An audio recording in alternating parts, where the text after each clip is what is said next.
Hello everyone, আসসালামু আলাইকুম ওয়া রাহমাতুল্লাহি ওয়া বারাকাতুহু।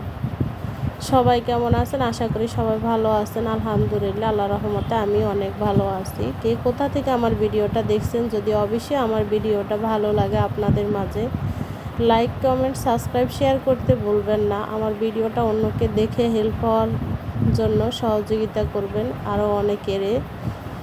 তাই প্রথমে আমি কিছুটা মাছ ভেজে নিয়েছি। মাছ ভেজে নেওয়া হয়ে গেলে আরও কিছুটা তেল দিয়ে কিছুটা পরিমাণ পেঁয়াজ কুচি দিয়ে দিলাম।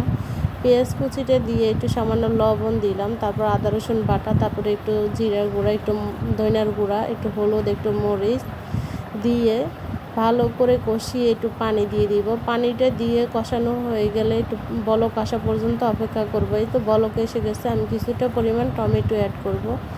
টমেটো দিয়ে আবারও কিছুক্ষণ নেড়ে চেড়ে দিয়ে দিব ভেজে রাখা আমার মাছটা দিয়ে আবারও ভালো করে কিছুক্ষণ মিশিয়ে কষিয়ে নেওয়ার পরে সামান্য কিছুটা আমি পানি দিয়ে দিব। তো পানি দিয়ে আমি এটা ঢাকনা দিয়ে রেখে দিব 10 মিনিটের জন্য। ঢাকনা দিয়ে ডেকে রেখে দিলে কি হয়, তরকারিটা ভালোভাবে সিদ্ধ হয় আর মাছটা খেতেও মজা লাগে। তো আমি সামান্য পরিমাণ পানি দিছি, বেশি না, আপনারা আপনাদের অনুযায়ী দিয়ে দিবেন। এই তো আমার ভিডিওটা এই পর্যন্তই।